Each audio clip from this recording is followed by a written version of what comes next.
fructíferas y provechosas, que aprovechemos bien el tiempo. También especialmente quería resaltar la presencia de Santiago Pavón y Justo Vila, que ostentan la representación tanto del Ayuntamiento de Cáceres como de la Consejería de Cultura. Gracias por su presencia y acompañamiento, que nos es... felicitar también al grupo de estudios por la organización de las jornadas, por el contenido de las mismas, que me parece que tiene un alto carácter científico, y sobre todo por la nutrida concurrencia que ha conseguido de profesores de secundaria, que aproximadamente pues, son 36, porque se han aumentado más la gente que forma parte del grupo de estudio. La presentación de la jornada correrá a cargo de Pepe, tanto la dinámica como el contenido lo explicará él. Yo solamente quería, bueno, pues, eso, daros la bienvenida, desear que tengáis una jornada de trabajo agradable dentro de este centro de profesores. Cualquier circunstancia que necesitéis, pues me lo comunicáis para que podamos solucionarlo, si hay que hacer fotocopia o cualquier otra cuestión. Y deciros también que la carpeta que se os ha entregado, pues bueno, quería resaltar algunas de las cosas que hay en ella. En primer lugar, veréis que hay un dossier con información sobre las comunicaciones. Es un esfuerzo que Pepe ha hecho para intentar recopilar, bueno, pues una amplia información bibliográfica sobre el tema del estudio. También veréis que aparece el díptico de la jornada, aunque debe haber algunas observaciones sobre el funcionamiento de algunas de las comunicaciones. Hay también una hoja de valoración de las jornadas por parte de los asistentes, que rogaría que al final de la tarde pues tendremos una subcarpeta allí en la parte final para que libremente, me refiero fundamentalmente a profesores, pues hagan una valoración de la jornada de cara a la organización de otras próximas o de otros próximos cursos. Y también aparece en la carpeta un díptico de un curso que se celebrará en el mes de enero y febrero de historiografía y aplicaciones didácticas sobre la Segunda República, la Guerra Civil y la posguerra, que hemos querido que figurara en la carpeta porque habrá profesores que ya les interesará posiblemente apuntarse a ese curso, y entonces tienen hoy la oportunidad de dejar aquí su hoja de inscripción. Además también, bueno, pues que lleven la información a los centros, aunque nosotros comunicaremos, mandaremos el díptico a los centros para que esté allí el día 8. El curso empezará el 21 de enero. Tengo que decir con respecto a ese curso, a ese díptico, que hay una errata que tengo que decir públicamente porque es imperdonable que se haya cometido, y es que en la ponencia de Sergio Riesco, que no recuerdo ahora qué día es, el día de febrero, pues el título que pone es la posible equidistancia, los años 30, la crisis de los años 30 en los libros de texto, y debe decir la imposible equidistancia. Entonces, luego que se corrija porque ha sido imperdonable. Otra cosa también que quería decir con respecto a los profesores asistentes es que al final de la mañana y al final de la tarde pasaremos las hojas de firma para poder certificar la asistencia. Nada más, bienvenidos como decía, y que sea provechoso la jornada.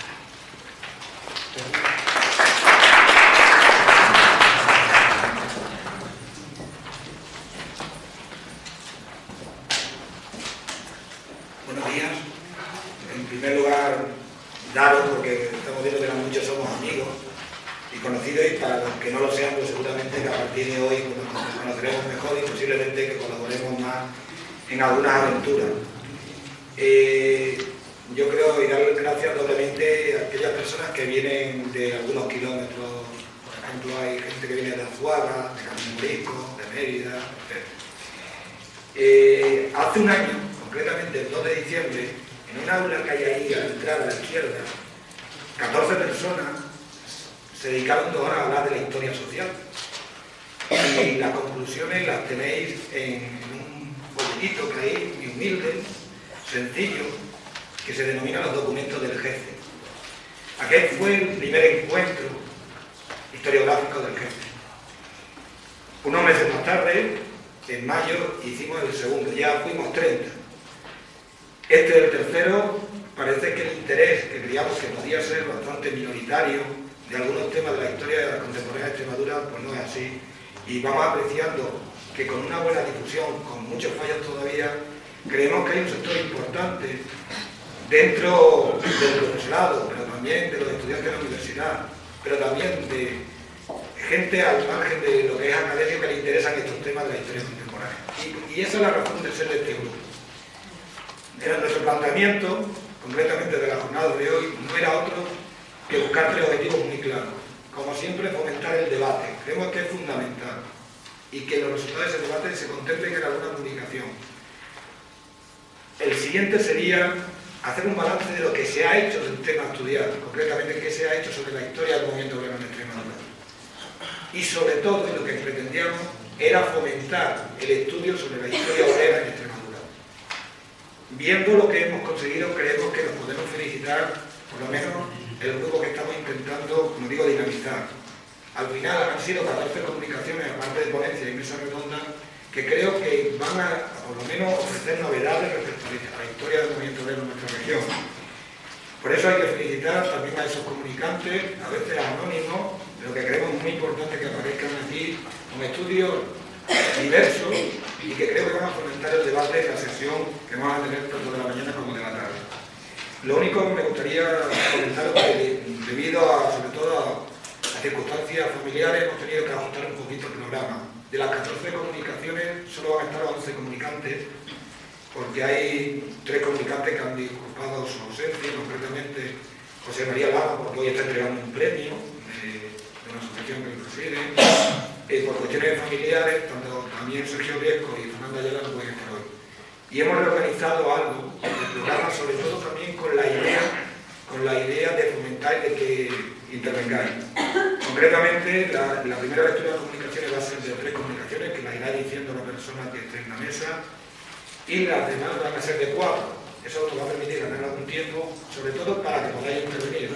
La idea es terminar tanto ponencia o como lectura de comunicaciones y dar un tiempo para intervenir breve y sobre todo al cerrar la mañana y la tarde cuando tenemos la mesa intervenir si se quieren más ampliamente.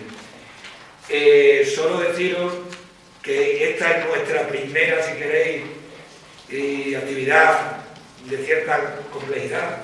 Entonces nos vais a permitir tener algunos fallos que los tendremos y que nos ayudéis a corregirlos.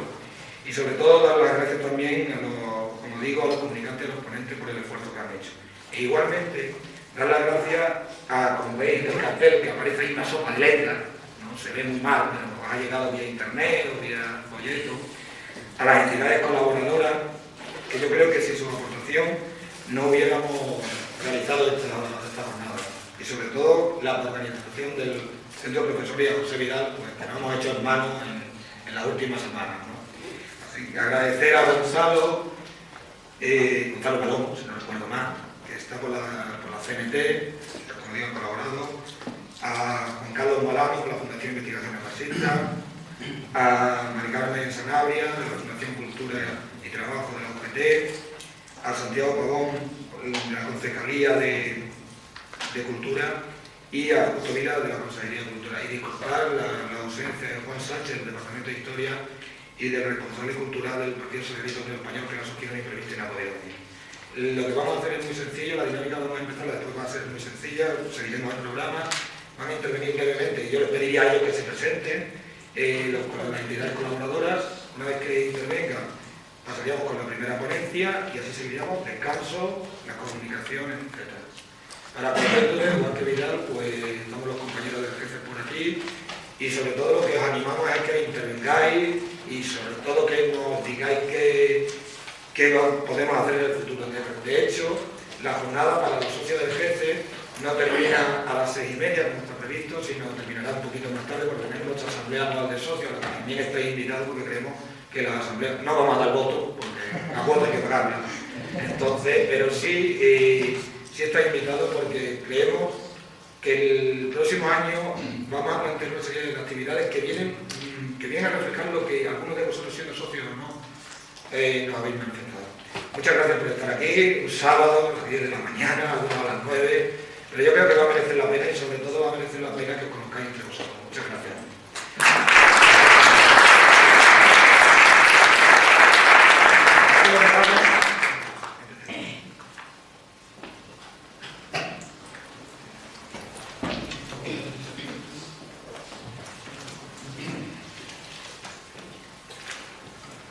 Buenos días, compañeros y compañeras.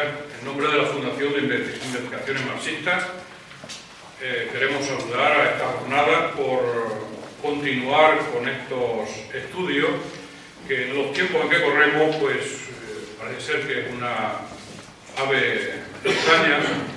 Hablar de movimiento obrero en este momento en España, pues tiene mucho de valentía y mucho de reivindicativo.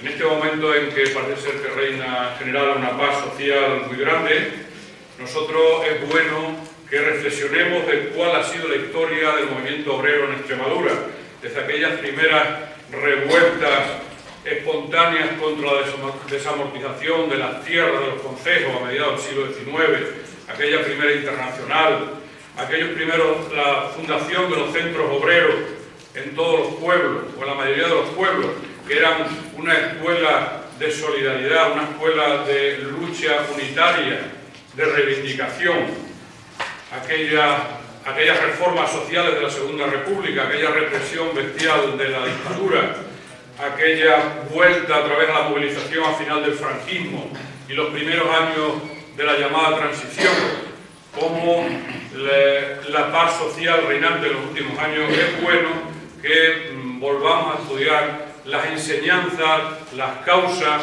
que llevaron a los trabajadores y las trabajadoras a movilizarse en tanto tiempo. Nosotros, como Fundación de Investigaciones Marxistas, pues sacamos conclusiones de toda esa historia del movimiento obrero en Extremadura, como por ejemplo, que los trabajadores debemos organizarnos en asociaciones unitarias de clase y reivindicativas para unar fuerzas contra el capital. No, los trabajadores no pueden dormirse en ningún momento porque el capital está siempre ansioso para robar derechos sociales y conquistas que se han conseguido por mucho esfuerzo. Que estas organizaciones deben ser independientes de la patronal, del Estado, del sistema capitalista. Eso es fundamental si no queremos que se caiga en la inanición, que se caiga en la falta de lucha combativa, que deben ser realmente democráticas estas organizaciones de los trabajadores para que de verdad recojan el sentir de los trabajadores y las trabajadoras. Tienen que ser realmente democráticas, tienen que organizarse de abajo arriba. En conclusión, cuando los trabajadores no se movilizan, no nos movilizamos. Cuando no luchamos en la calle, se van poco a poco recortando, deshaciendo aquellos derechos, aquellas conquistas que han costado mucho esfuerzo y mucha movilización, mucha sangre incluso a esos trabajadores. Esta es la enseñanza muy resumida, luego lo hablaremos durante todo el día, que nosotros podemos rápidamente decir como pequeña introducción. Así que muchas gracias y que sea provechosa la jornada. Nada más.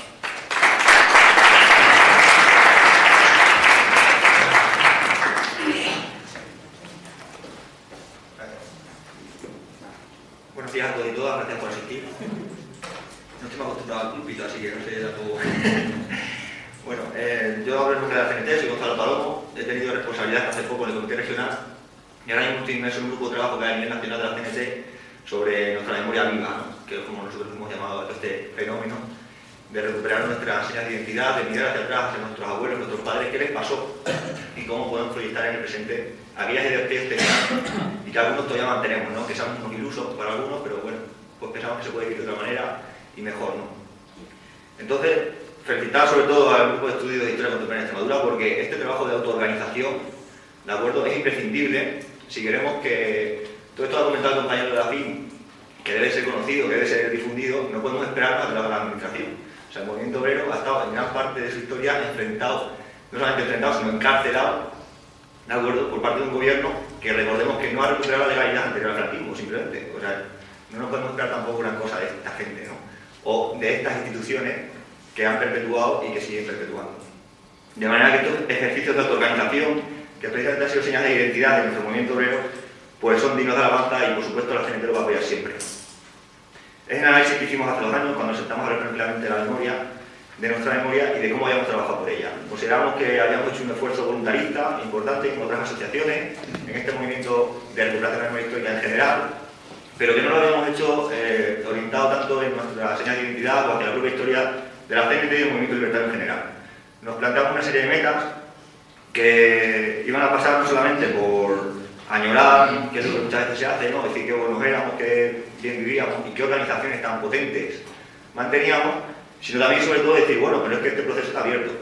O sea, si excavamos un poco vemos que las raíces son las mismas, ¿de acuerdo? Y aunque las herramientas no vayan a ser exactamente iguales, no vamos a ir con el tacho a desenterrar estas raíces de la opresión y del capitalismo, del estatismo, del machismo, de todas estas lacras que tiene la sociedad, pero sí que podemos buscar las nuevas herramientas que nos permitan desenterrarlas e implantar otras raíces distintas, ¿no? Que permitan fructificar con una sociedad pues, más igualitaria, más solidaria y en definitiva más libre, que es lo que yo creo que todos queremos, ¿no? Es un proceso que no solamente es, como digo, añoranza, sino que es un proceso vivo. O sea, nosotros ahora mismo estamos en un proceso de reclamación de todo el patrimonio sindical histórico que fue expoliado por el franquismo, un proceso que llevará muchísimos años, porque nosotros no nos vamos a rendir fácilmente y que por supuesto nos están devolviendo de una manera ínfima, ¿no? Algo normal, puesto que ya lo he dicho, el movimiento obrero está frente a la administración y nosotros totalmente recibimos subvenciones y tenemos liberados a su cargo y por lo tanto tampoco esperamos que nos den nada, si sabemos que lo tenemos que recuperar y muchas veces con el puño encima de la mesa, ¿no? Aunque sean formas que no nos gustan.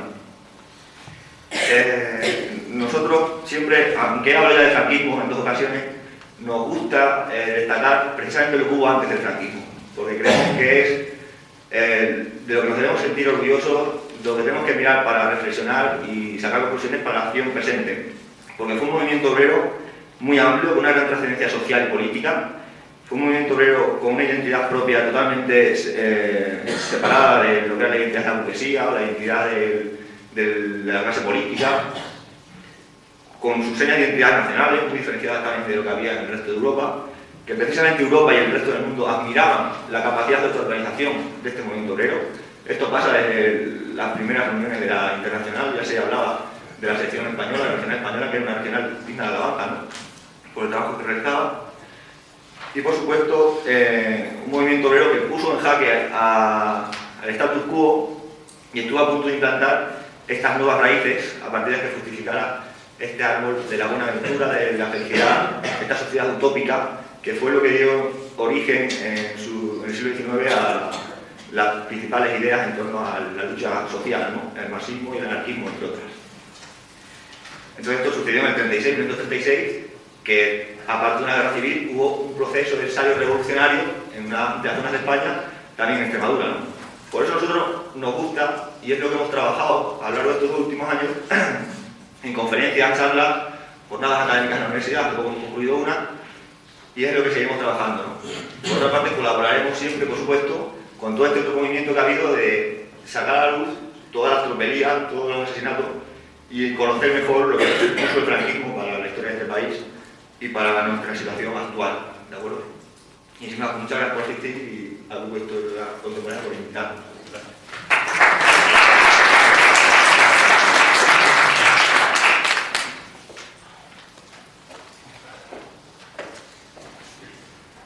Yo soy Mantojita. Buenos días a todos y a todas. Y como decía Pepe, hemos ido cambiando a lo largo de los años y a lo mejor físicamente ahora no nos reconocemos, ¿no? Como nos pasó a Pepe y a mí esta mañana. Pero algunos, por compartir que somos profesores de instituto y que somos encima de Ciencias Sociales, de Geografía e Historia, pues nos conocemos de esos locales que se llaman oposiciones. Yo estoy aquí, soy Mari Carmen Sanabria y estoy por la Fundación Cultura y Trabajo, y que es de UGT Extremadura, que hemos colaborado pues, tanto en la organización como uno de mis compañeros, Rafael Cañete, que tenía un trabajo muy interesante sobre la Casa del Pueblo de Montijo, pues a lo largo de la mañana os expondrá hoy. Como nos han pedido brevedad, recordando un poco lo que decía Gonzalo de ese movimiento obrero, unos somos herederos directos, puesto que se luchó durante la época republicana y antes de la República para llegar a constituir el movimiento obrero que se generó tan fuerte en la República, ¿no? Algunos tachan de que nosotros, UGT, pues no tenemos esas raíces históricas tan arraigadas en Extremadura, cuando se desconoce que todos los movimientos obreros de asociaciones sindicales que se fueron organizando y organizaron las casas del pueblo, voluntariamente, a lo largo de los años 1919, 20, 20 y tantos, y sobre todo ya luego cuando llega la República en masa, pues deciden ingresar en la UGT. Entonces, ya hay una sentencia histórica a raíz de la devolución del patrimonio que nos garantiza y nos avala la trayectoria que nosotros hemos ido manteniendo, y es que esas asociaciones obreras que levantaron las casas del pueblo en Extremadura y en otros lugares de la geografía española nos pertenecen, son nuestras, porque ese movimiento obrero quiso ingresar en la UGT. Entonces, a partir de ahí, pues evidentemente nosotros, UGT Extremadura, ha tomado el compromiso, y es un compromiso congresual, de iniciar todas las acciones necesarias para poder llevar a cabo, pues desde el movimiento desde el Museo del Movimiento Obrero hasta la recopilación de todos los documentos que pertenecieron a esas asociaciones agrarias y profesionales, que en definitiva, como digo, nos corresponde por tradición histórica. En breve podremos dar a Cáceres la posibilidad de que tenga ese Museo del Movimiento Obrero. Tenemos ya fecha, no solo en la cabeza, sino en los papeles, pero no me gusta adelantarlas, porque cuando las cosas vayan por el camino que tenemos trazado, pues saldrá a la luz pública cuando inauguraremos la casa del pueblo de Cáceres, que será la sede del movimiento obrero en Extremadura. Un museo que no pretende ser la sede ni el museo de UGT Extremadura, sino del movimiento obrero de Extremadura, aunque nosotros tengamos una parte muy significativa en ellas, que no gustan otras asociaciones o sindicatos que han nacido posterior a la República, porque lo que se trata es de tener una casa de historia, no una casa del movimiento obrero actual, que eso pues en el futuro se podrá andar. En principio, la ley de la memoria histórica y los pasos que se están dando en nuestra sociedad es intentar recopilar el pasado para que tengamos esa historia ahí, en nuestras espaldas, que nos permitan caminar hacia el futuro, porque quien no conoce su historia es cuando, como todos sabemos los historiadores, pues cometemos errores de forma y de fondo que pueden dañar a la propia sociedad en su conjunto, ¿no? Yo creo que en un plazo breve, como digo, esto va a poder estar ahí, va a poder además ser usado por todas las asociaciones como la GES y cualquier otra que nos lo demande, porque va a tener un espacio público en el que se van a poder desarrollar acciones temporales, exposiciones temporales del movimiento obrero, y también para otros fines la Casa del Pueblo, como siempre, estará abierta a todos y a todas. Pues muchas gracias por estar aquí.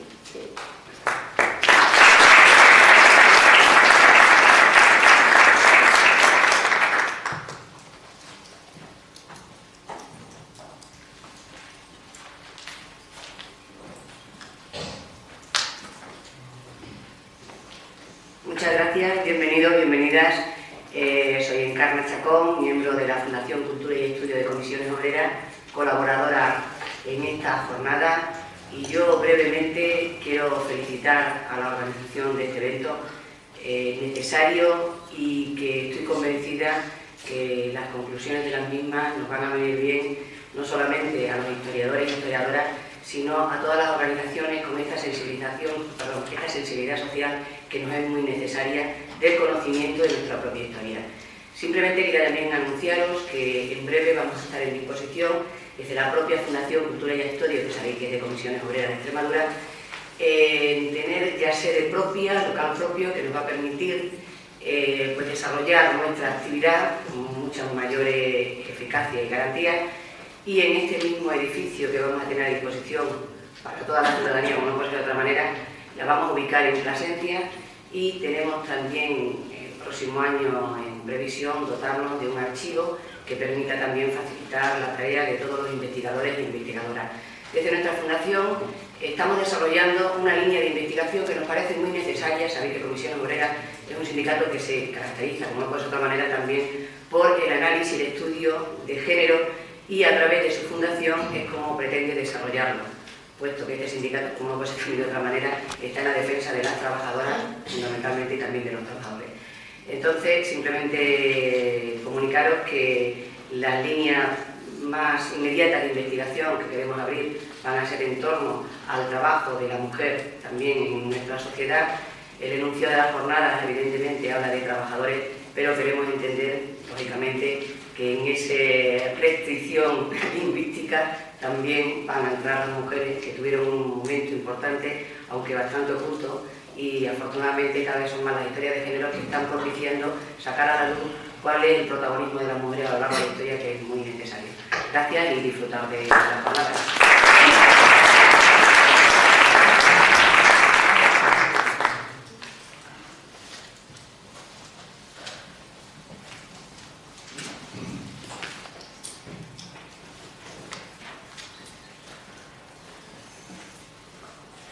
Sean ustedes bienvenidos. Para los que no me conozcan, soy Santiago Pavón, concejal de Cultura del Ayuntamiento de Cáceres y alguna otra cosita más. Bien, voy a intentar aprovechar los 2 minutos, quizás sean 3, espero que no más de 4, que nos brinda la organización a los colaboradores de esa sopa de letras de allí, y espero no hacerlo desde el antipúlpito, que dada la hora que es y el tiempo, es decir, bastaría solo con trocar el bonete por la gorra de arrancacoches. Espero, por tanto, no caer en el sermón y espero también no decir más de 3 o 4 lugares comunes. Y espero también no darles lecciones a ustedes. Primero, porque sería intrusismo profesional. Y en segundo lugar, porque por la audiencia las tonterías se me notarían mucho. Quiero agradecer, reconocer y alentar a los organizadores de las jornadas, al Centro de Profesores de Cursos de Cáceres y al Grupo de Estudios sobre la Historia Contemporánea de Extremadura. En su día, 4 gatos en el tejado de la choza del páramo, que después quedaron en 2, porque seguramente otros 2 seguían a lugares más calientes, y que ahora nos notan en nombre ya no de la prebenda, sino de la conciencia, de la garra y de el buen hacer.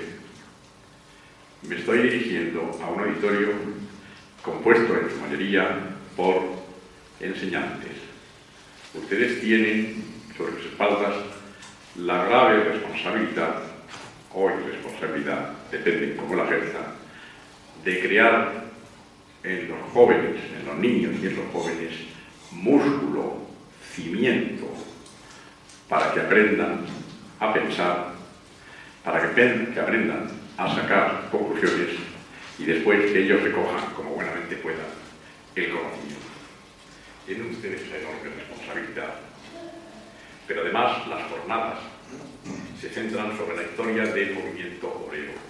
Qué gratificante en esta mañana de nieve y hielo que ver a un profesorado. Yo tengo que decir que en su momento, en la primera legislatura democrática en el Ayuntamiento de Alcalá de Henares, fui concejal, presidente de la Comisión de Enseñanza, y me van a permitir ustedes, pero esta expresión, esta campesanía, conozco el pan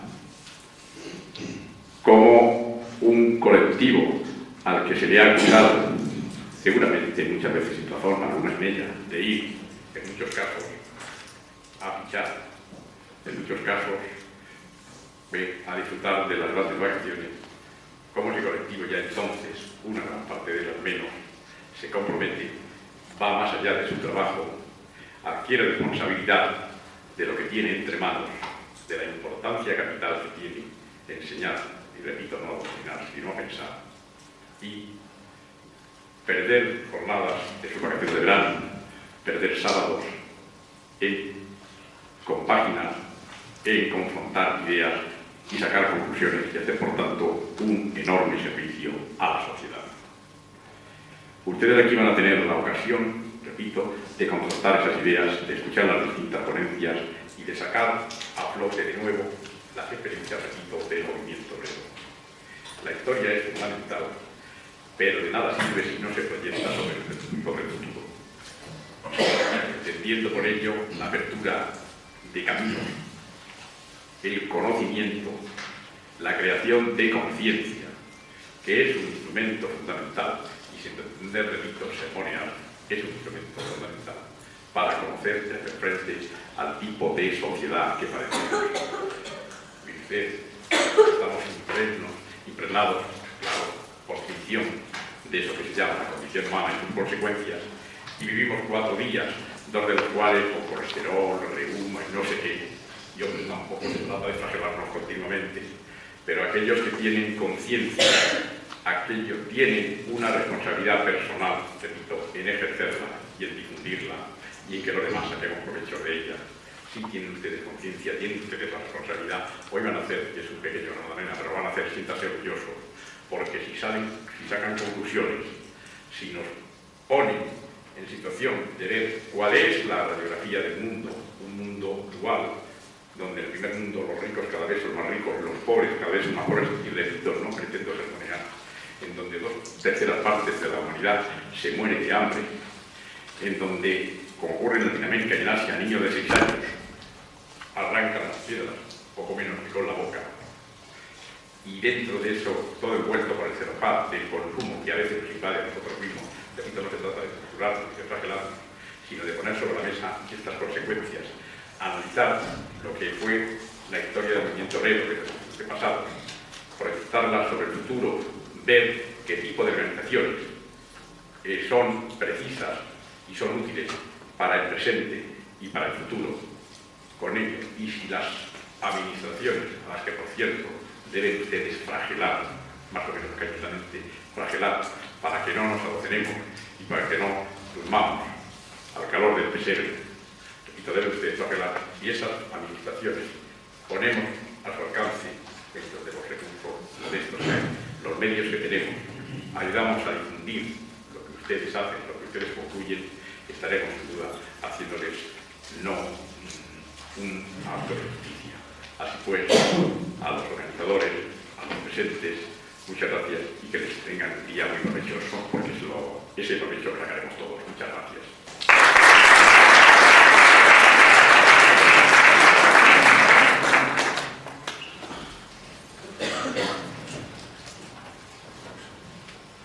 Buenos días, amigas y amigos.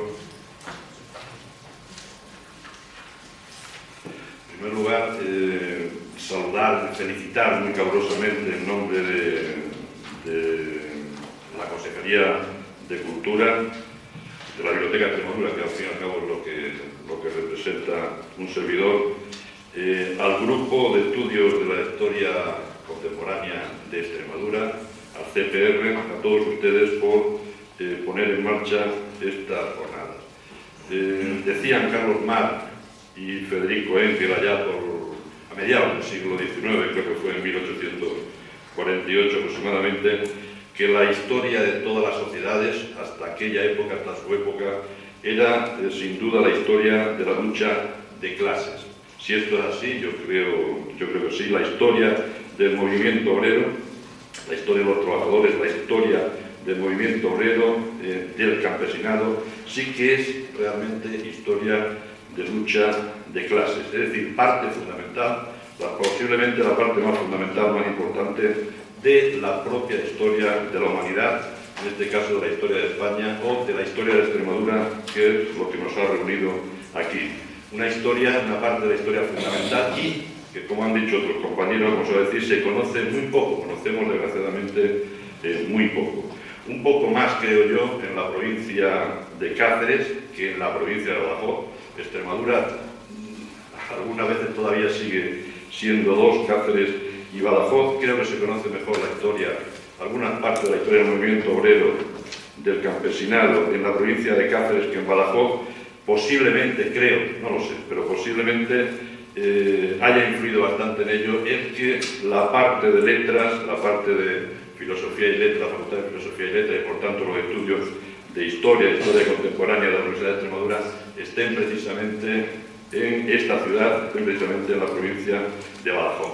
Hay ejemplos importantes en estas mismas jornadas, los van a ver ustedes, de lo que estoy diciendo, como pueda ser el que hay una comunicación creo que es del propio Pepe Hinojosa, sobre las comisiones obreras del campo de la provincia de Cáceres. Sin embargo, no hay ninguna comunicación en esta jornada de las comisiones obreras del campo de la provincia de Badajoz, cuando todo el mundo sabe que las comisiones obreras, sobre el origen, funcionamiento, desarrollo de las comisiones obreras del campo de la provincia de Badajoz, al menos cuantitativamente, fueron y son más importantes que las comisiones obreras, con todo mi respeto, del campo de la provincia de Cáceres. Yo creo que en esto influye en gran medida, en estos estudios generales, la Universidad de Extremadura, o el otro estudio, no sé si se va a leer hoy finalmente, que es sobre los personajes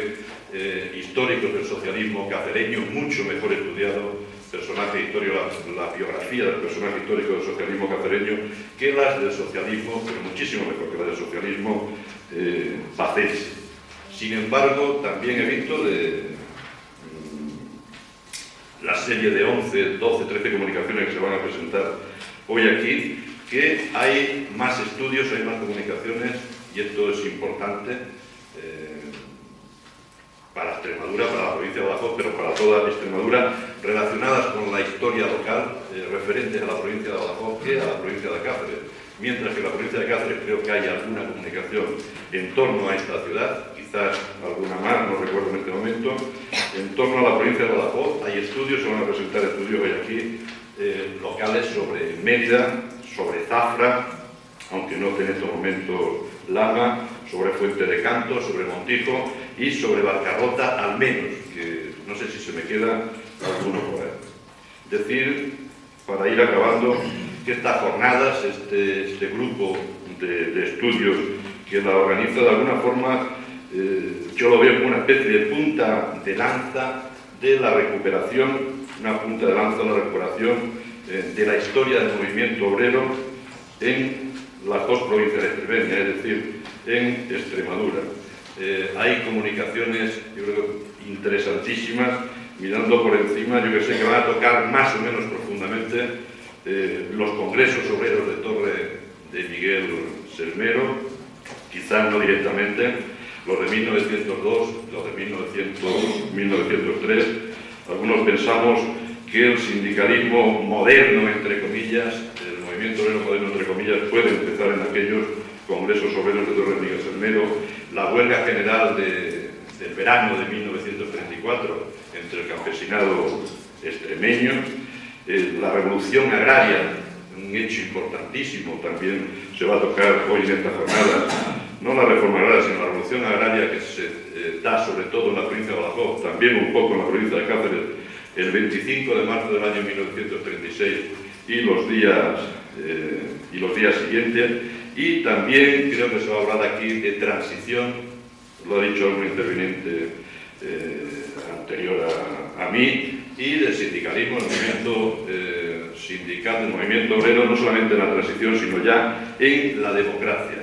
Y en este sentido sí quería, no dar consejos, por supuesto, como bien decía mi amigo Santiago Pavón, pero sí recordar que muchos testimonios sobre la memoria histórica, por ejemplo, testimonios de la Guerra Civil, testimonios de la República, de la represión durante el franquismo, se nos escaparon por no haberlos recogido, testimonios orales, entiéndase, por no haberlos recogido a tiempo.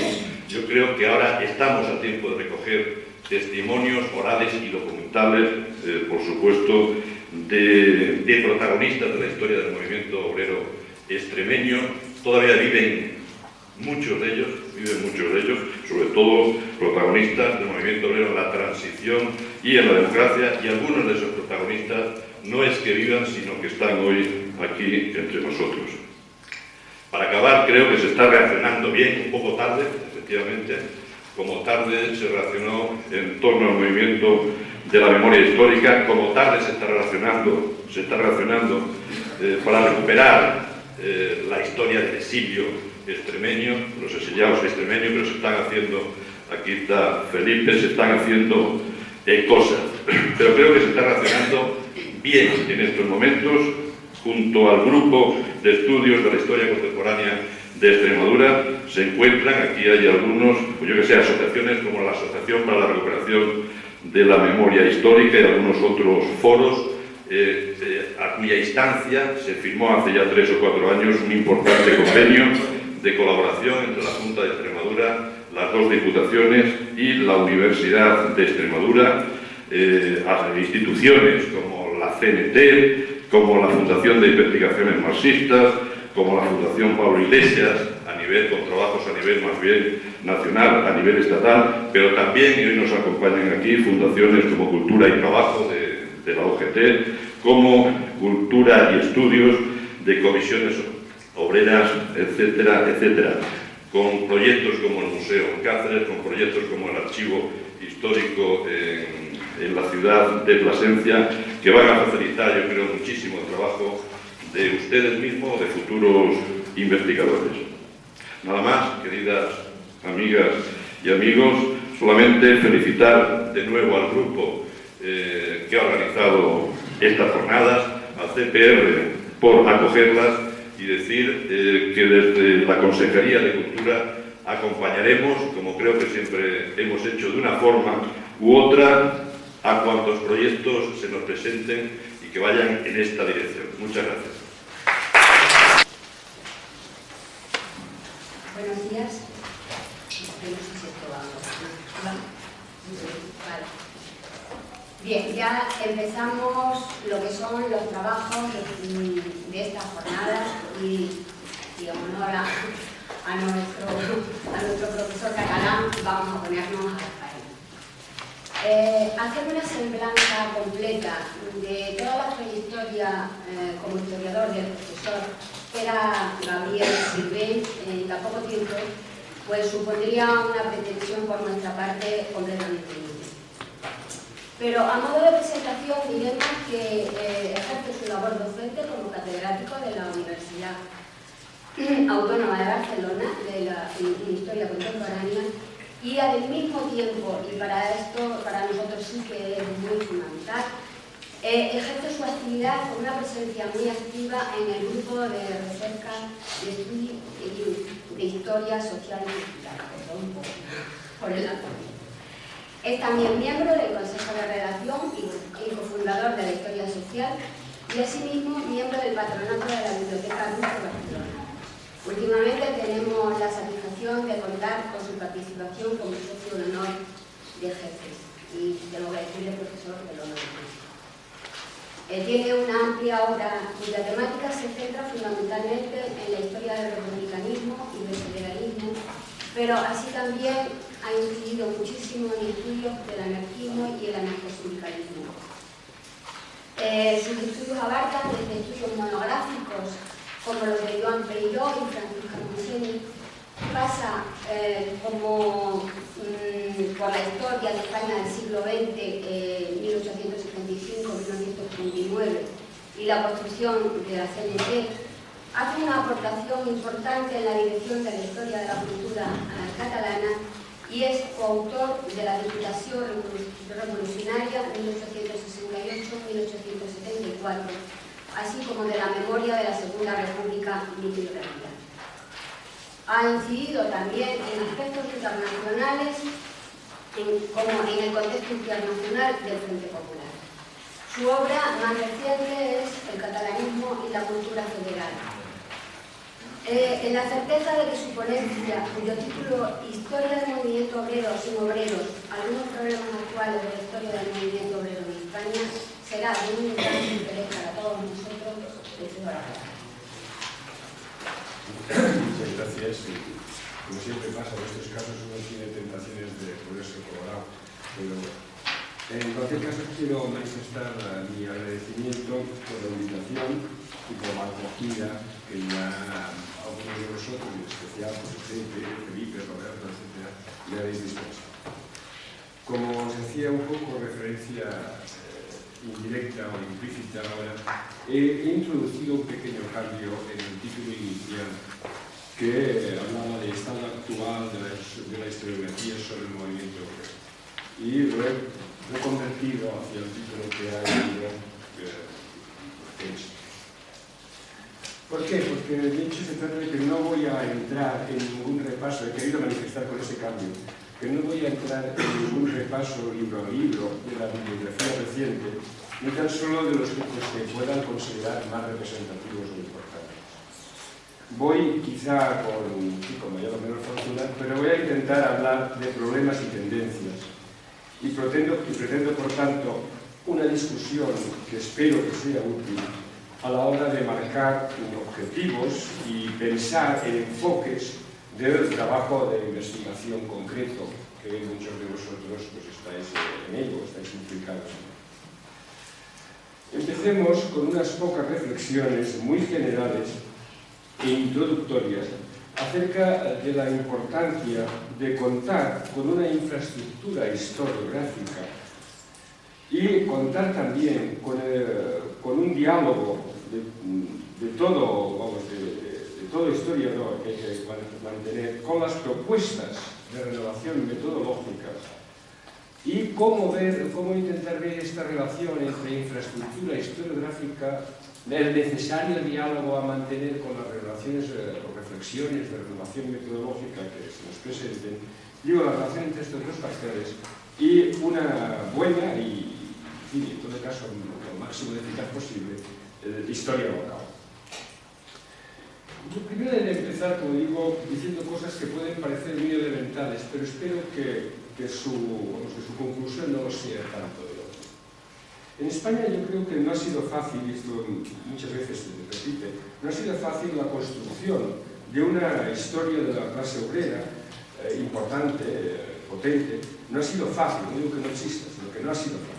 Ni la recopilación de unos correctos y activos archivos materiales y documentados. Aquí no hemos tenido, para simplificar un poco el ejemplo, pero en todo caso aquí no hemos tenido unos años 50 y 60 del siglo, perdón, 50 y 60 del siglo XX, como han tenido o como tuvieron en su momento pues, en Gran Bretaña, en Francia, en Alemania, en Italia, no hablemos ya de Suecia, de Austria, etc. Unos años en los que se produjeron en aquellos países aluviales y considerables e imponentes reconstrucciones históricas de sindicatos, de bibliografías de dirigentes obreros, estudios de partido, análisis de situaciones y conflictividades, diccionarios obreros, biográficos obreros de 20 y tantos, 30 y tantos volúmenes, es decir, no una simple recopilación sintética. Tampoco tuvimos aquí lo que sí tuvieron allí en esos mismos años, con las realizaciones institucionales de archivos, centros de estudio, con edificios de actividad regular y muy generalizada y con mucho impacto. De hecho, como bien somos todos conscientes de ello, nuestra historia política ha estado mucho más que la europea y que la de otros países, llena de etapas de represión, etapas dictatoriales, situaciones en las que el movimiento obrero y la problemática de la izquierda política más o menos obrerista pues se ha visto muy difícil. Ello ha producido como efecto el que no podamos hablar de una secular construcción de una historiografía, de una infraestructura historiográfica considerable. Y esto está claro, en especial, no únicamente, pero en especial, en relación con la temática del movimiento obrero y la clase obrera. Está claro que los 40 años del franquismo incidieron en ese sentido de manera muy decisiva. Bien, yo quizá, en este punto, quizá para hacerme entender mejor y para no alargarme demasiado, quizá una anécdota pueda ayudarme a explicar lo que quiero decir. Hace unos cuantos años, creo que era hacia los primeros años 90, pues se presentó un profesor de una universidad sueca, la Universidad de Lund, y estaba interesado en hacer estudio comparativo entre la problemática de unas determinadas poblaciones intermedias de Suecia con la industria del metal, los sindicatos metalúrgicos, y las experiencias, las industrias de los sectores del metal en Cataluña. poblaciones católicas. Claro, lo primero que me hizo fue preguntarme algo que me dejó pasmado. Bueno, ¿y dónde están los locales? ¿Dónde pueden estar los papeles, los archivos del Sindicato Metalúrgico de Sabadell? Pues oiga, pues mire, eso no existe aquí. Él no lo entendía. De verdad es que, claro, ya sé que hablábamos en inglés y eso a veces pues tampoco nos facilita las cosas. Pero en todo caso, no conseguí hacerle entender que aquí eso no existe, o no existe. Pues bueno, es por ahí por donde una anécdota podría resumir esta primera observación. ¿Por qué digo todo esto? No crean que se trata de ningún victimismo, y aunque sea catalán no voy a ir en absoluto por ese camino. Me parece que es importante que lo tengamos en cuenta justamente ahora, cuando llevamos ya décadas de una situación democrática normalizada y parece que podríamos y debiéramos estar cubriendo los muchos agujeros historiográficos e infraestructurales acumulados. Es importante, creo, insisto, que lo tengamos en cuenta justamente si queremos situar correctamente y aprovechar de manera eficaz la marea de novedades metodológicas que nos llegan de fuera o simplemente de la propia reflexión de los profesores españoles y que algunos, no todos, pero que algunos querrían llegar con una excesiva, pues no sé, con una excesiva prisa a aplicar mecánicamente a los estudios concretos que aquí se están realizando. Todos sabemos que han sido muchas las críticas a la historia del movimiento obrero que se ha considerado, y es un tópico decir eso, que se ha considerado en exceso encerrada dentro de su movimiento, dentro del partido, dentro de la clase obrera. Lo que pasa es que simplemente unas preguntas de pequeña reflexión o de matiz. Pues estamos tan seguros primero, de que esta historia en sus mejores realizaciones, no en todas, pero que esta historia del movimiento obrero que hemos realizado entre todos y que llevamos ya muchos años bien que mal realizando, es tan encerrada en sí misma, es tan institucional, es tan limitada metodológicamente. Esta primero matiz o primera pregunta. Y segundo, y sobre todo, la segunda parte me interesa, segunda pregunta. Es tan claro que ya se ha recorrido todo el territorio, todo el recorrido, todo el camino de este tipo de historia institucional del movimiento obrero. Yo tengo evidentemente mis dudas en ese tema. En definitiva, y creo que unas pequeñas y primeras conclusiones de esta, digamos, parte introductoria general podrían ser así. Creo que no deberíamos ser alegres en eso de quemar etapas e ir sin más a la importación de modelos que nos vienen de fuera, modelos interpretativos, modelos de construcción, de maneras de trabajar. Y sobre todo, deberíamos evitar, en la medida de lo posible, su aplicación mecánica y formalista al caso español. Se me entienda bien, no se trata en absoluto de ignorar esas reflexiones generales, de ignorar esas discusiones teóricas de cómo debemos trabajar. No se trata de ignorar eso, sino precisamente todo lo contrario. Se trata en todo caso de ser conscientes que nosotros no es que ya solamente los debamos reelaborar y adaptar a nuestra realidad, sino que deberíamos ser capaces de discutir esos mismos modelos desde la realidad de nuestra propia historiografía. Y es un error, según pienso, negar nuestra propia obra sin más y, por tanto, hago en ese sentido siempre un poco de recordatorio de que no creo que debamos ignorar nuestra propia. Segunda, digamos, pequeña conclusión. Me parece importante también ser consciente de esa necesidad de lo que yo estoy llamando, ya lo he dicho muchas veces ahora, en la pequeña intervención de ahora, infraestructura historiográfica, que exige, yo creo, esfuerzos continuados de todos para ir adelante, para contar con ella. Se trata de esfuerzos en el marco de la reconstrucción de una red institucional, de una red de archivos, de una red de centros de estudios, de grupos de investigación. Es decir, una pieza que me parece básica para poder discutir formas de trabajo, maneras de hacer la historia del movimiento obrero, es tener en cuenta también este aspecto y implicarlos en ello, como en el fondo el grupo que habéis organizado estas jornadas ya estáis haciendo. ¿Sí? Segundo elemento. Hombre, se trata también de ir a la recopilación de materiales, de repertorios, obras instrumentales.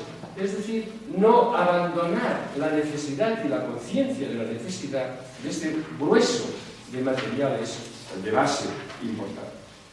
Tercer aspecto en este marco de la infraestructura historiográfica, o de lo que yo llamo infraestructura historiográfica. Hay que ser capaces también de producir y de incidir en ello obras de base, obras fundamentales que se fundamentan en el trabajo de archivo y de documentación, la escrita, la oficial, la oral, todo tipo, documentación de todo tipo. Y por aquí, por ahí, en este punto de obras de base es donde yo situaría la necesidad también de completar, de ayudar a completar esa historia que a veces se ha criticado, yo creo que en exceso, de esa historia institucional sobre el movimiento obrero o sobre agrupaciones y grupos y aspectos institucionales de la clase obrera. Lo creo sinceramente decisivo. Dicho de otra forma, bueno, está muy bien criticar el carácter posiblemente interpretativamente limitado de una historia, pues no sé qué diría yo, de una historia de la FEGIL como la que existe en Italia. Está muy bien criticar eso. Pero ¿dónde está la historia aún hoy en día? ¿Dónde está una historia institucional amplia, correcta, importante, que nos permita a todos avanzar global de una OPT o de una CNT en España? Y bueno, pues yo creo que aún tenemos que también tener en cuenta ese tipo. Evidentemente, por tanto, de instituciones sindicales, de partidos, etc. Añadiría aquí un aspecto pequeño, pero que muchas veces se olvida cuando se habla de historia institucional, que también deberíamos ser capaces de incluir en ello la consideración de las instituciones más administrativas del Estado, la administración del Estado. También ha sido importante la presencia de determinados sectores y determinadas actuaciones del movimiento obrero y, en todo caso, la preocupación y la militancia de la clase obrera en relación con instituciones de Estado, desde ayuntamientos hasta diputaciones, pasando por aspectos más específicos como pueden ser institutos de reformas sociales o juntas de reformas sociales o instituciones de tipo cámara de comercio. Y por último, creo que estamos obligados a discutir metodologías, temas, maneras de hacer, como estoy repitiendo, desde nuestra realidad y sin marginar en absoluto este punto anterior que acabo de mencionar. Más aún, creo, y supongo que en todo caso, me gustaría que se le entendiese correctamente, creo que hemos de hacer eso sin ir directamente y de manera excesivamente rápida al ensayo. Dicho de una forma, de otra forma. Una cosa me parece que es el ensayo histórico, en el que se puede hacer obra importante y que pueden existir algunos. Yo creo que ya existen algunos ensayos históricos básicos e importantes. Pero una cosa es el ensayo histórico y otra un libro de historia, si se me permite el juego de palabras, en el que el diálogo y la tensión entre lo concreto y la interpretación es fundamental, en el caso del libro de historia. Y es que el libro de ensayo, que puede ser muy básico y muy determinante, tiene otras características, otras consecuencias. Y llegados ahí, llego a la última parte que había un poco anunciado, la defensa de la historia local, en este marco. Ya sé que desde determinada academia muy central, a veces esa historia local recibe muchos ataques y muchos críticas. Normalmente porque hay que escuchar las críticas, yo creo que es importante escuchar. Normalmente porque se considera que es una historia, hablando en general, evidentemente, poco rigurosa metodológicamente, mal hecha profesionalmente, considerada, hecha aún en aspectos muy fundamentales, porque se la critica su falta de ambición interpretativa, también es una crítica importante, o su falta de inserción en una historia más general. Yo diría que estaría de acuerdo, o estoy de acuerdo con estas críticas, si se refieren a una historia localista, que también existe y que existe. Si se refiere a una historia localista, estaría bastante de acuerdo. Pero, en cambio, no pienso lo mismo. Si estamos hablando o somos capaces de elaborar una historia local. La historia local, la bien hecha, puede y debe ser, creo yo, el principal laboratorio de ese doble esfuerzo que antes estaba mencionando, las observaciones anteriores.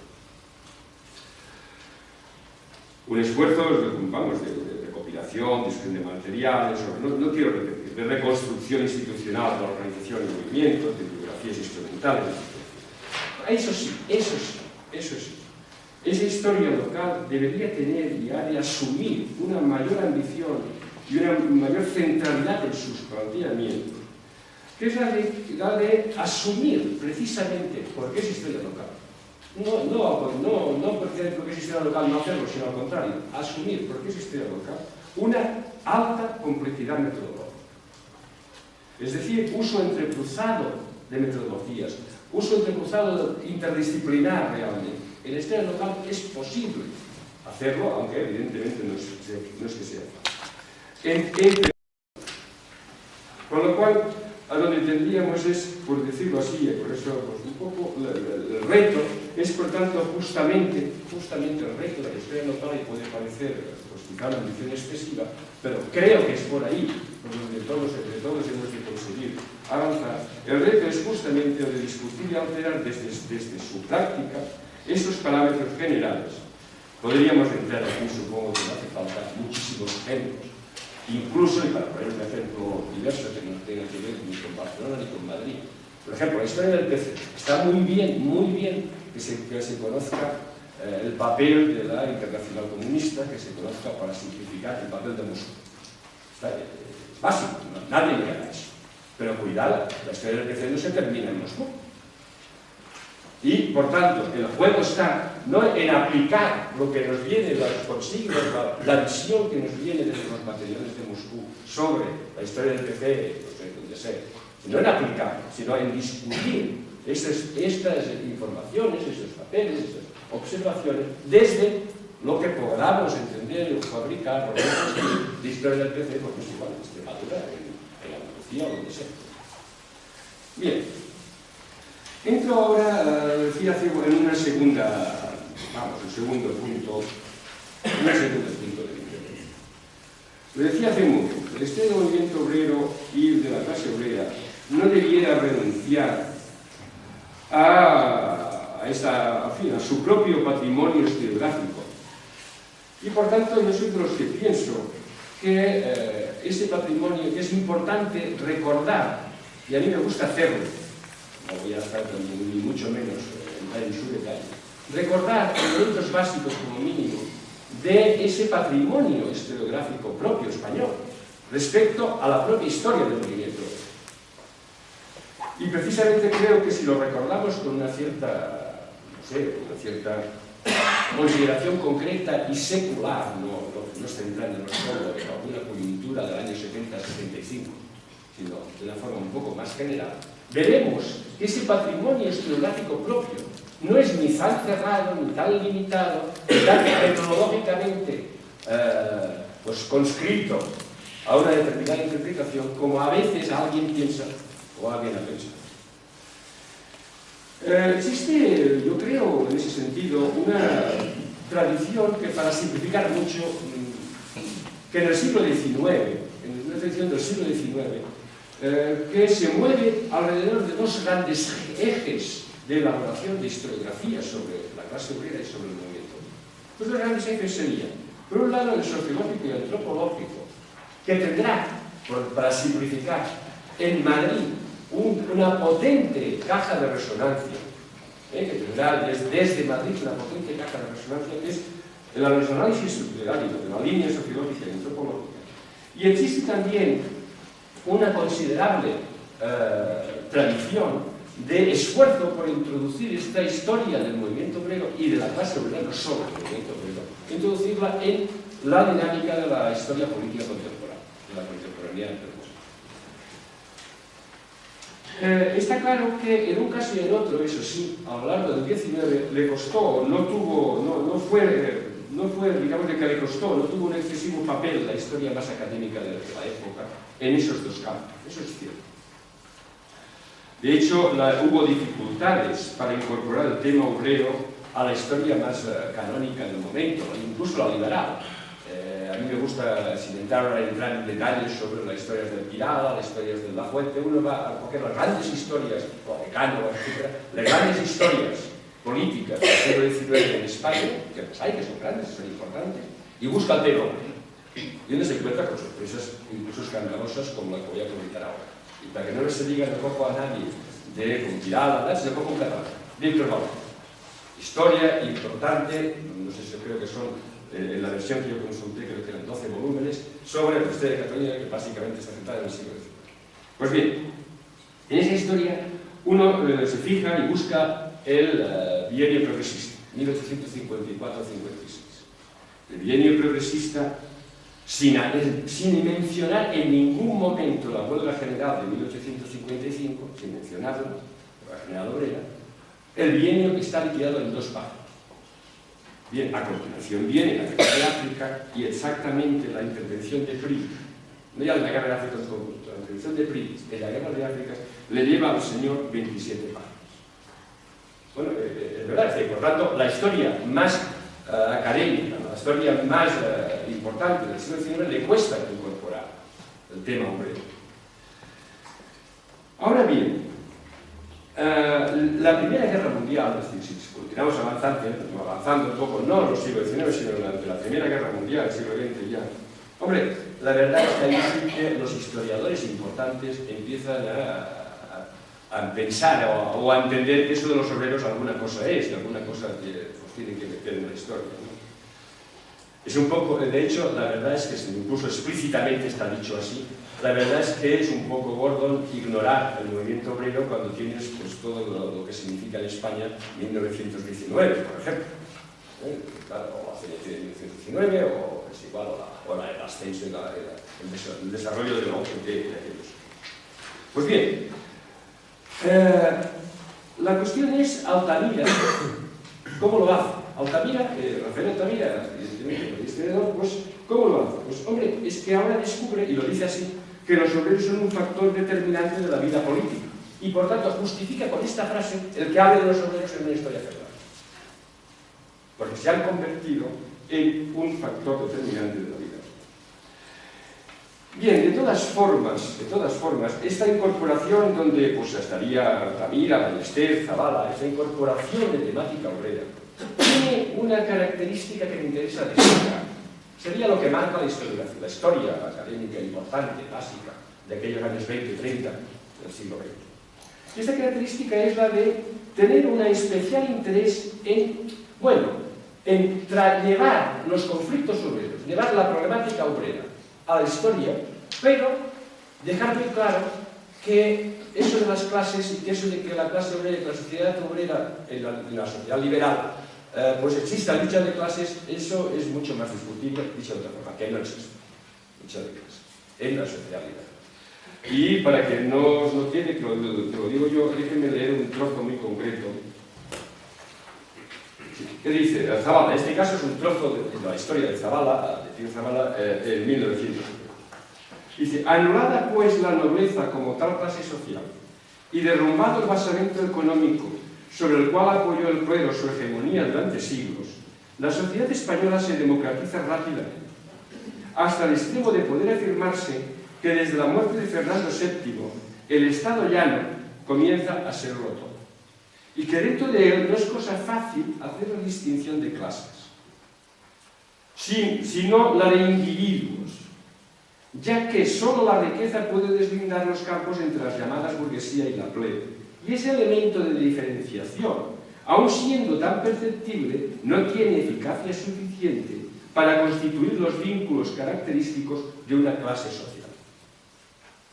Es decir, que bueno, el gran problema es que cuando hablas de los obreros quizá tengas que hablar de que existe una contraposición burguesía-obreros como clases enfrentadas. Y eso, un determinado argumentario liberal no lo ve fácil o no se siente cómodo en este punto. Bien, entonces la incidencia positiva o la presencia positiva de una historiografía obrera, sobre el movimiento obrero, sobre la situación obrera, ¿por dónde proviene? Bueno, proviene, y lo resumo mucho, de sociólogos, antropólogos y psicólogos. Y es importante tenerlo presente. En nuestras señas de fundación historiográfica están los sociólogos, los antropólogos y los psicólogos. Y bueno, no ves por qué tendríamos que renunciar a eso, sinceramente. ¿Por qué? Porque precisamente lo hacen precisamente en un momento en que ellos se están configurando como disciplinas modernas. La sociología moderna como Posada, es igual, la antropología en el caso de aquí, pues más bien con Bernardo de Quirós, o el psicologismo, pues no sé, con González Serrano o Gil Maestres, por ejemplo, son más cosas. Pues bien, esta línea importante, que son los que, si uno busca libros, no voy a entrar en citar porque me haría milagro, pero es evidente que existe una bibliografía importante en estos casos, que habla de la situación obrera, que intenta entender la realidad de la clase obrera, que intenta darle un sentido a lo que es la miseria, lo que se está haciendo, al banditismo, a sus comportamientos. Pues bien, este tipo de planteamiento yo creo que tiene como una concreción máxima que nos pueda servir como referente para explicarnos, que es, claro, la obra famosa y importante, muy importante creo yo, de Díaz del Moral. Díaz del Moral, la obra de las aplicaciones, evidentemente, campesinas, de la filosofía, con el Córdoba. Bueno, la obra de Díaz del Moral, desde 1929, y yo me permito solamente citar una frase muy concreta de su prólogo, de su intención, cuando explica su intencionalidad. Dice así: se trata de una obra construida con informadores locales. Y es porque he procurado, dice el autor, dar la voz a los protagonistas en toda su complejidad humana. Bueno, esta frase, pues no sé si se me está siguiendo un poco lo que intento argumentar, esta frase podría ser evidentemente dicha por un gran defensor de la historia oral o de la problemática actual, o más o menos actual, de hace 15 años o una década, sobre lo que se representa la historia actual o sobre lo que ha representado la historia popular. Bueno, aquí en España pues no es un invento de los años 80. El señor Díaz del Moral, la tan clásica y citada, pues ya dice eso, ya intenta eso, a su manera, claro. Bien, intento ir hacia de alguna forma, por tanto, lo que tendríamos es que desde este núcleo de ciencias sociales se está avanzando y se avanza muchísimo, o se está marcando un camino de aproximación a esta realidad obrera que convive con una visión amplia, que no ignora sino todo lo contrario, la realidad campesina o otras derivaciones historiográficas sí que lo ignoraban, la realidad campesina, la delincuencia urbana, el banditismo, etc.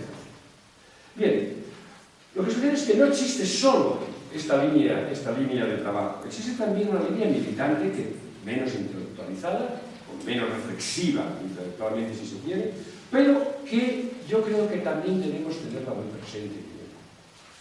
Es decir, militantes ya desde el siglo XIX, militantes de la izquierda republicana y obrera, desde el siglo XIX están intentando construir la propia historia del movimiento obrero y popular. En esta línea, buscando como referente fácil, hay muchos más, para simplificar, fácil a la obra de Fernando Garrido.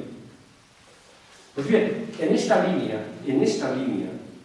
y luego continuado, pues es igual, por Tomás, Lorenzo, Mora, Francisco Mora, Luis de Arenas, es igual, hasta llegar a Pestaña o a Morato.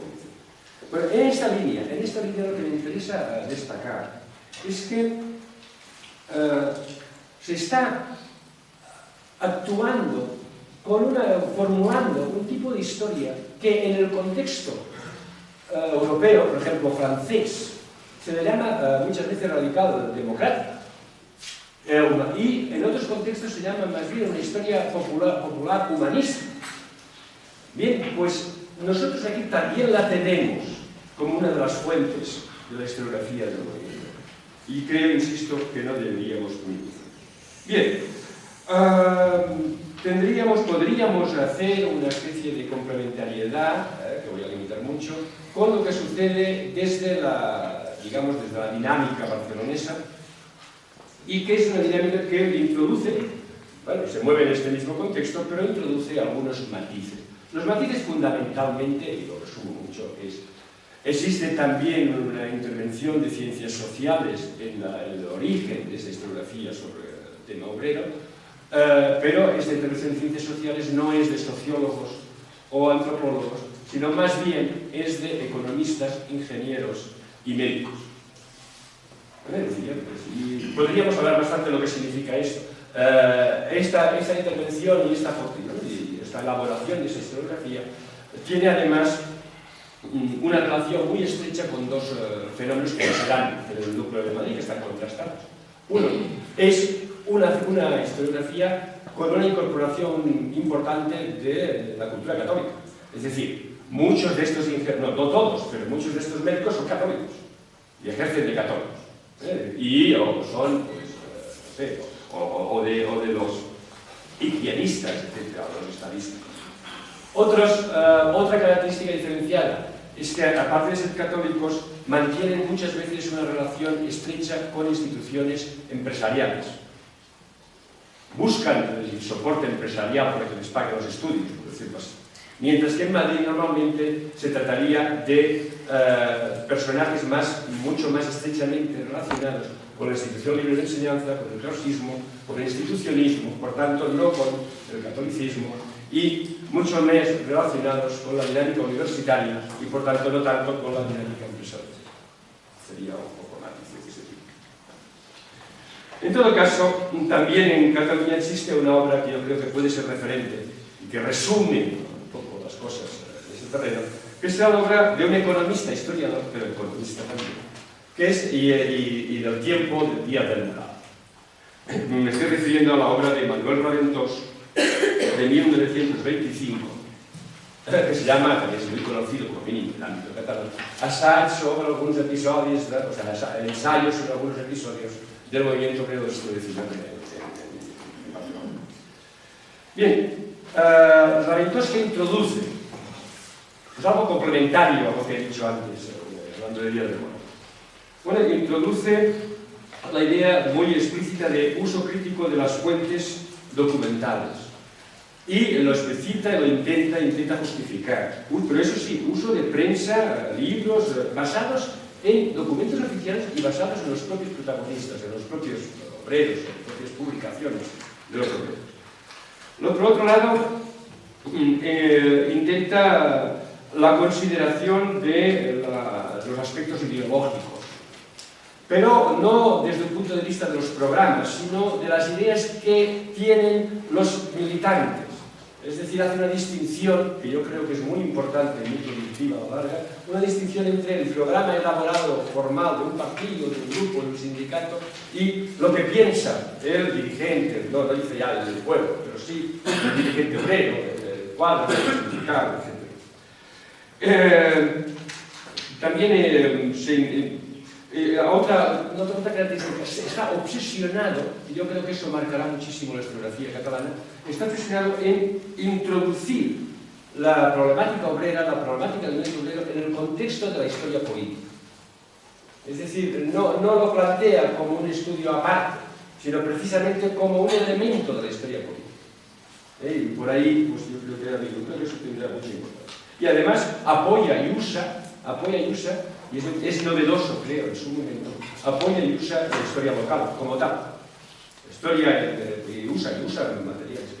Además tendría otra peculiaridad que, hombre, yo creo, hasta que se me demuestre lo contrario, puede ser, esto siempre puedo, lo que voy a decir ahora siempre es un día arriesgado, pero en todo caso creo que es el primero que en España lleva la historia del movimiento obrero a unos cursos regalados oficiales. Bueno, hay una asignatura de historia del movimiento obrero en los estudios comerciales que se dan en el Instituto de Estudios Comerciales de Barcelona. En la Escuela de Comercio, él es el responsable y introduce una historia del movimiento obrero. Esto ya en los años, el año bajo la Generalitat, el año 32, 33, ya existe estos cursos. Además yo tengo la suerte, y estoy muy contento de eso, de tener una copia de los apuntes de un alumno de este curso. Y es realmente es muy significativo, muy ilustrativo. Bien, está claro que con este repaso, que ahora he de terminar un poco, he de introducir el estudio, con este repaso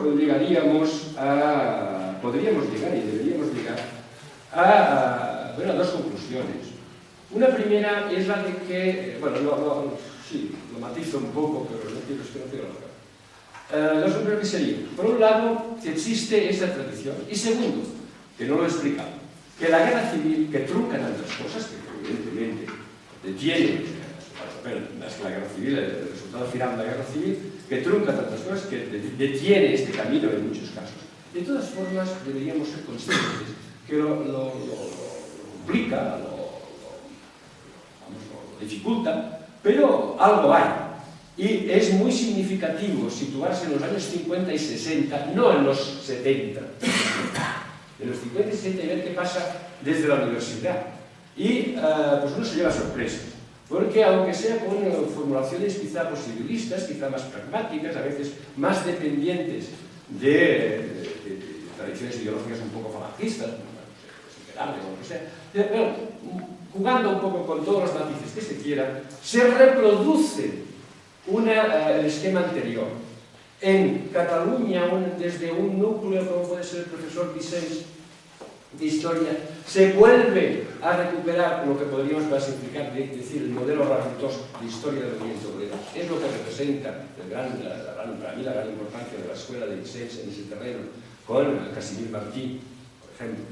Es una recuperación del modelo de Ravitos. Y por otro lado, pues desde Madrid, si uno se mueve en historia hay muy poca cosa, la historia oficial, pero en cambio si te vas a ciencias sociales, es decir, a ciencias políticas, a sociología, vuelve a aparecer con fuerza la temática. Es decir, que existe una recuperación en este sentido. Bien, podríamos seguir y simplemente terminar esta parte bueno, diciendo que, como creo que como todos tenéis en la cabeza, bueno, pues en 1982, para poner un año un poco espectacular, pues hay un famoso manifiesto que pone en cuestión, que revitaliza un poco, que intenta discutir a fondo el tipo de historia del movimiento obrero que se ha hecho hasta el momento y que representa un claro salto hacia adelante respecto a las preocupaciones o discusiones sobre cómo hemos de trabajar la temática del movimiento obrero. Quisiera decir dos cosas o dos matices, que los puedo, simplemente los he de decir telegráficamente, porque tenía un poco mayor extensión en la entrevista, pero me parece importante. Primero, este manifiesto que lo firman Álvarez Junco y Manuel Pérez de Ledesma, este manifiesto es producto de un trabajo y de unas reflexiones anteriores, de una década anterior. Es decir, no es un hecho aislado que sale del 82. Y en esta década anterior podría yo menciono, y me parece importante mencionar, que hay una voluntad de revisión y de discusión de las maneras de hacer de la historia del movimiento obrero, pues no sé, que empieza ya en 1973, con un texto de José Fontana, y que continúa con un texto en donde yo estoy, en fin, entendiendo algo que siempre muy jovencito, pero interior, porque no me marco nada, pero en todo caso sí que el que marca es Josep Termes, en el coloquio de 1974, y luego los primeros encuentros que se dan, bueno, en un prólogo importante que es producto de conversaciones que hacemos en un seminario en Barcelona, el prólogo en 1977 a un libro de Conamus. O, por ejemplo, continuando, luego hay la revisión que se está discutiendo en los encuentros que organizan desde Valencia, después del de Baris, o sea, 3 encuentros, hasta llegar a la fundación o al último que está detrás de la fundación de la revista Historia Social. Pues bien, quiere decir que por tanto no es que aparece nada y en los años 70, 80 hay esta preocupación continuada. Sí que hay una diferencia, y eso no quiero esconderlo. En la línea y en las revisiones, digamos, de Fontana, Termes, yo mismo, en la medida que podría ser un pequeño actor, pero muy pequeñito de juego, otros, siempre hay la idea de revisar, un poco como una expresión de Termes, de bajar del grupo político, de la entidad, de la institución, bajar a la clase obrera.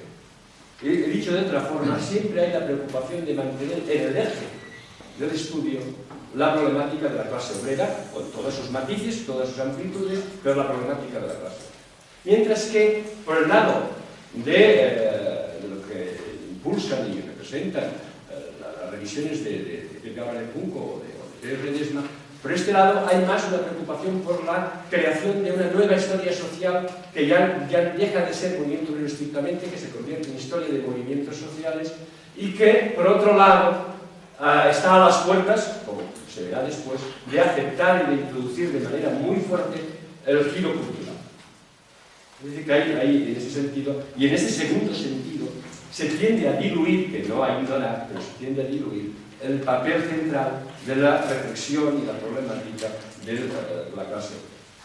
Así que, por tanto, sí que hay en esa revisión. Bueno, podríamos continuar con los años 90, pero en fin, lo dejo aquí. Y quiero entrar en la tercera parte, que será la última, evidentemente, de la intervención. Si he de resumir un poco las características de los últimos años, no sé, la verdad es que a uno le genera eso a veces cierta incomodidad, porque me doy cuenta que los últimos años pasan muy deprisa. Ahora, ¿qué quiero decir los últimos años? Iba a decir una década, no es una década. Si cojo los 90 y cojo pues, el 2007, pues ya me diréis, estoy a punto de hablar de 20 años. Una cosa horrible. Es decir, que uno se hace muy viejo, muy bien.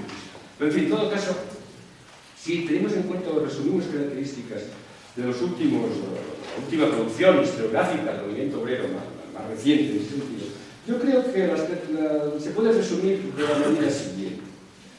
Por un lado hay la asunción de las reflexiones europeas y, de alguna forma, su discusión. Y esto me parece, evidentemente, me parece positivo. Segunda cuestión está la ampliación temática de los temas que se introducen en la consideración de la historia del movimiento obrero y la historia social en general. Y tercera característica que me parece también básica es la presencia en el centro de la discusión, y yo diría que en algunos casos de manera hegemónica, pues ya sería otra consideración, en el centro de la discusión la presencia de una marginalización, disolución del tema obrero dentro del marco de lo que algunos han llamado nuevos movimientos sociales o dentro del marco de lo que algunos otros incluso llaman nueva historia social. Es decir, la minimización de eso. Bueno, ¿qué significaría o qué puede tender a significar esta digamos, marginalización? Yo creo que tiende a significar cosas como las siguientes. Primero, situar la historia contemporánea, no ya la historia del mundo, sino la historia contemporánea en su globalidad, situarla en un contexto genérico de alta política. Una política entendida cada vez más con otros mimbres, con otros enfoques, pero entendida también como política gubernamentalista y de las élites culturales o políticas de izquierda o derecha. Minimizando, dificultando, en algún sentido, la posibilidad de una historia contemporánea construida desde abajo, si se me permite esta expresión tan de modé en este momento.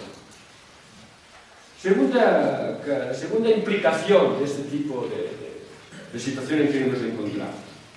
Una cierta negativa o una cierta resistencia, que no quiere decir negación absolutamente, una cierta resistencia a reconocer el papel del movimiento y del mundo obrero en cuanto a argamasa, en cuanto a cemento de los movimientos sociales, del conjunto de los movimientos sociales, que se consideran en estos momentos cada vez más, de manera muy potente, yo creo, dispersos, presentados incluso como alternativos al anterior, que sería el movimiento obrero.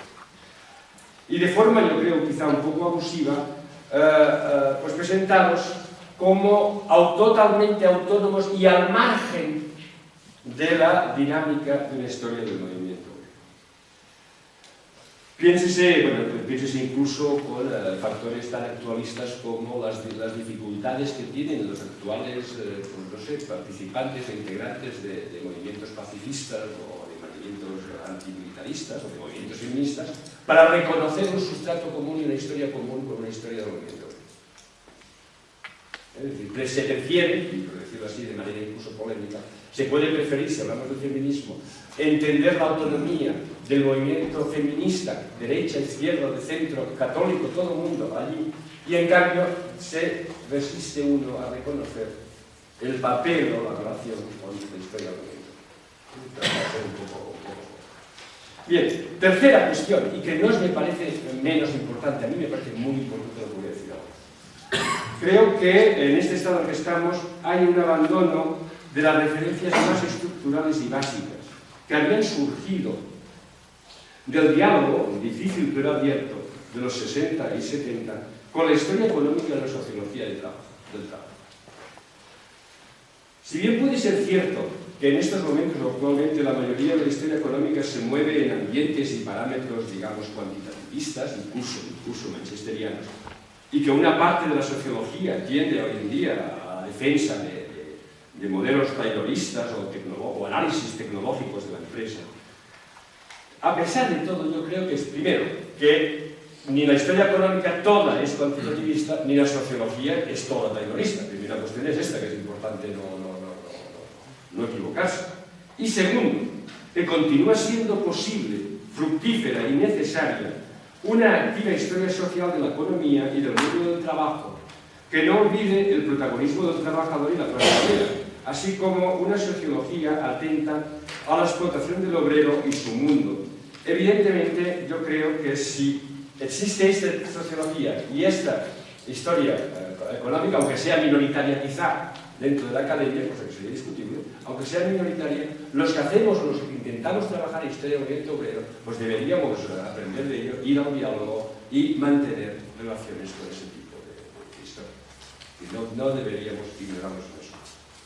Bien, y voy a ir terminando. Hay que tener, como ya he mencionado, hay que tener en cuenta que las interpretaciones generales dictadas por la historiografía hegemónica y central europea dan a menudo la impresión que son más deudoras de reflexiones teóricas que no del diálogo y la tensión entre estas reflexiones y los análisis surgidos desde abajo, desde el trabajo de archivo, desde los análisis locales y monográficos. En ocasiones, y solo digo en ocasiones, pero a veces uno, pues, es importante mencionarlo, no olvidarlo. En ocasiones, los miembros de la academia no sabemos evitar los muchos peligros del ensayismo arbitrista. ¿Y a qué me refiero? Y me incluyo. Primero, establecemos unas líneas interpretativas de corte general con voluntad de brillantez y, por tanto, nos obsesionamos en romper tópicos y los análisis de nuestros mayores. Primera cosa. Después buscamos algunos ejemplos concretos para ilustrar, por lo peor, esas teorías preestablecidas. Ante ello, no es preciso recordar que el diálogo entre análisis concretos y hipótesis de explicación global creo que continúa siendo el reto del trabajo cotidiano del historiador. En cualquier caso, yo creo que una de las debilidades más claras de la historia oficial española actual es la existencia, la social y la más en general la historia contemporánea, yo creo que se podría aplicar a muchos campos, es la existencia de una cesura que muchos, yo como mínimo creo excesiva, entre los metodólogos y los peones de biblioteca y archivo. Dicho de otra manera, las constantes paradojas entre unas reiteradas atenciones discursivas sobre renovaciones y giros culturales, por ejemplo, o giros políticos, superadores de viejos corsés estructuralistas o mecanicistas, son expresiones que usamos dentro de la academia, y la ausencia, en muchos casos, de un trabajo preciso y de campo en estos mismos terrenos, de la cultura, la sociabilidad, la política, las mentalidades, el lenguaje. Dicho de una manera más simple y más, quizá también más retórica. Bueno, decimos que hay que hacer historia del lenguaje. Muy bien. O hemos de hacer historia cultural política. Ahí me apunté mucho. Pero luego, ¿qué trabajos estamos haciendo concretos de eso? Decimos que hay que hacerlo, pero no es tan fácil luego hacerlo. Es decir, ¿qué estamos aportando? Es por ahí por donde iría mi llamamiento a ese diálogo que estoy siempre intentando entre historia más local, más concreta y historia más general. Bien, quizá para terminar, y que conste que me he saltado un trozo, pero bueno, tampoco me va a pasar nada, entonces donde sí que hacía ahora sí un repaso un poco por sectores de la historiografía, es decir, un repaso en el sentido de, bueno, historiografía sobre condiciones de vida, historiografía más sociológica, historiografía más política, más cultural, un poco hacia un cierto repaso. Pero déjenme terminar simplemente con una pequeña, digamos, no conclusión, pero sí consideración conclusiva, que además está apuntada en el resumen. Soy de los que creo que no puede construirse ninguna historia potente sobre los movimientos sociales del movimiento obrero, o más simplemente, o más ampliamente, sobre la sociedad contemporánea, sin poner de relieve alguna concepción sobre la sociedad, su evolución y los mecanismos básicos de la política, las costumbres o la economía. En definitiva, en el trasfondo de esas discusiones sobre cómo hacer historia del movimiento obrero, cómo hacer historia política, cómo hacer historia cultural, en el trasfondo nos encontraremos, creo yo, siempre con cuestiones determinantes como las siguientes: las de la concepción más o menos clasista de la sociedad y la consideración sobre el capitalismo y su significado. En algunos casos ahora da la impresión que alguien nos está diciendo que sí, que puede ser interesante eso de fijarnos en la historia de los sindicatos, del socialismo, del comunismo o del anarquismo. Claro que sí, pero que es muy dudosa la existencia ya hoy en día de los obreros. Y para mí esto me parece bastante más que una paradoja. Aunque soy consciente que entrar en ello deberíamos evidentemente dejarlo para más adelante, y muchas gracias por la atención.